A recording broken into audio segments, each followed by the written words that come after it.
வணக்கம். ருசித்துப்பார் சுவை சேனல் மூலம் உங்களை சந்திப்பதில் மகிழ்ச்சி அடைகிறேன். இந்த நாள் இனிய நாளாக அமைவதற்கு உங்கள் அனைவருக்கும் என் வாழ்த்துக்களை தெரிவித்துக் கொள்கிறேன். இன்னைக்கு என்ன பதிவு, என்ன சமையல் அப்படின்னு பார்த்தீங்க அப்படின்னா, ஒரு அருமையான சுவையான கருவாட்டு தொக்கு. ஓகேங்களா? எப்படி செய்யலான்னு பார்க்கலாம். நான் நல்லெண்ணெய் ஊற்றிக்கிறேன். ஒரு 2-3 டீஸ்பூன் தாராளமாக எண்ணெய் ஊற்றிக்கிறேன். கருவாட்டுக்கு நம்ம கம்மியாக ஊற்றக்கூடாது. டேஸ்ட் கொஞ்சம் கம்மியாக வரும், அவ்வளோதான், வேற ஒன்றும் இல்லை. வெங்காயம் தக்காளி எல்லாம் நல்லா வதங்கணும் எண்ணெய் இல்லை, அதுக்காக தான். எண்ணெய் நல்லா காயட்டும். பாருங்க, எண்ணெய் நல்லா காஞ்சிருச்சு. இப்போ கடுகு ஒரு 1/4 டீஸ்பூன் போட்டுக்கிறேன். ஜீரகம் ஒரு 1/4 டீஸ்பூனு. அது கூட கருவேப்பிலை கொஞ்சோண்டு, 2 பூண்டுப்பல், நல்லா பெரிய பூண்டுப்பல் கட் பண்ணி வச்சது நான் சேர்த்துக்கிறேன்.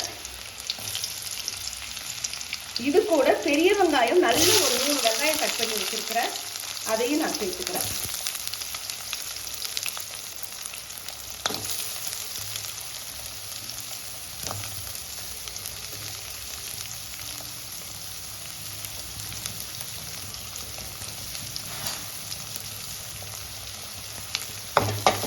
இப்போ நல்லா வதக்கிக்கலாம். ஓகேங்களா?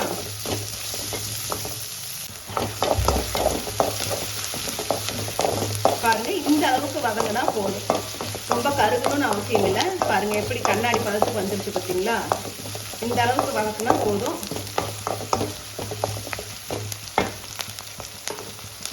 இப்போ இது கூட ஒரு 3 தக்காளி கட் பண்ணி வச்சது சேர்த்துக்கிறேன். சேர்த்துட்டு இதையும் நல்லா வதக்கிடலாம்.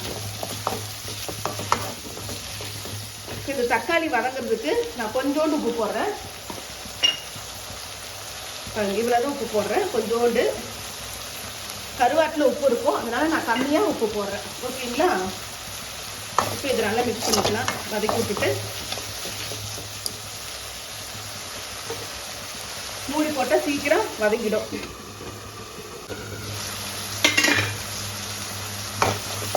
பார்த்தீங்களா? இந்த அளவுக்கு வதங்கினா போதும். பாருங்க, தக்காளி எல்லாம் நல்லா மசிஞ்சிருச்சு.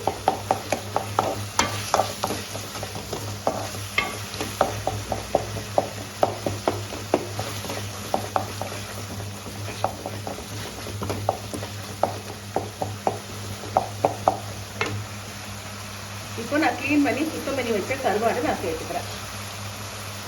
நல்லா தண்ணியெல்லாம் வடிகட்டிட்டு சேர்த்துக்கிறேன். இது பாருங்க, நான் ஒரு 6 துண்டு கருவாடு எடுத்திருக்கேன். ஓகேங்களா?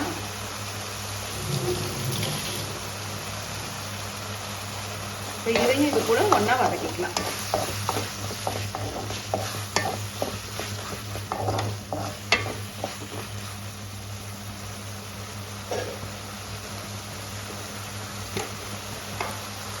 இது கூட காரத்துக்கு ஒரு 1/2 டீஸ்பூன் வெறும் மிளகாத்தூளுங்க. உங்களுக்கு காரம் எப்படி வேணுமோ அப்படி பார்த்துட்டு போட்டுக்கோங்க. கருவாடெல்லாம் கொஞ்சம் சுருக்குன்னு இருந்தால் தான் நல்லா இருக்கும்.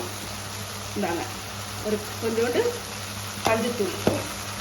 ஆல்ரெடி நம்ம உப்பு தக்காளி வதங்கும்போது கொஞ்சோண்டு போட்டிருக்கோம். கருவாட்டிலையும் உப்பு இருக்கும், போதும்.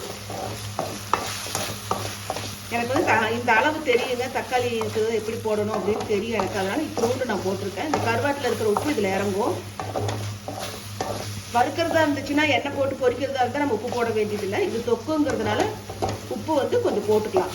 இந்த காரமெல்லாம் சேர்க்கும்போது உங்களுக்கு இதாக இருக்கும். இப்போ வந்து இந்த பதத்தில் இருந்தால் நமக்கு போதும். ஆனால் கருவாடு வெந்திருக்காது, அதனால நான் தண்ணி ஊற்றுறேன். கருவாடு வேகிற அளவுக்கு கொஞ்சம் தண்ணி, அப்போ தான் இந்த மிளகா வாசமெல்லாம் கொதிக்கும், வாசமெல்லாம் போகும். ஓகேங்களா? இங்கே பாருங்க, அளவாக தண்ணி ஊற்றிருக்கேன். இந்த கருவாடு மட்டும் வேகிறதுக்கு, இந்த மிளகா இதெல்லாம் வந்து கொஞ்சம் இது பண்ணுறதுக்கு. அப்போ இந்த வாசம் மிளகா வாசம் போகணும், அதுக்காக தான். இப்போ மூடி போட்டு மூடிடலாம்.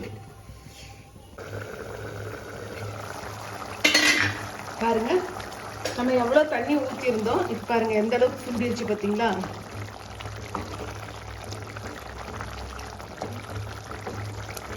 பாருங்க, சூப்பராக ரெடி ஆயிடுச்சு. கருவாடு வந்துருச்சு. இன்னும் கொஞ்சம் நமக்கு தண்ணி வற்றணும். வற்றினாச்சுன்னா நமக்கு வந்து இப்படியே எடுத்து சாப்பிட்டாலும் சுட சுட சாப்பாட்டுக்கு சூப்பராக இருக்குங்க, ரொம்ப நல்லா இருக்கும். ஓகேங்களா? ஆனால் இப்போ நம்ம வந்து ரசத்துக்கு தொட்டு சாப்பிடணும் அப்படிங்கிறதுனால கொஞ்சோண்டு அப்படியே தண்ணி வந்து வத்த விட்டுறலாம். ஒரு நிமிஷத்துல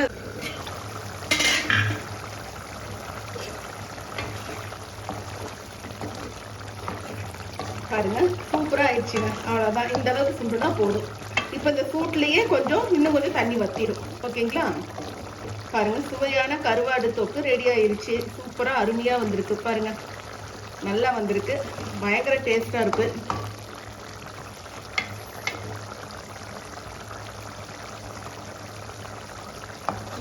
சான்ஸே இல்லைங்க, ரொம்ப நல்லா இருக்கு.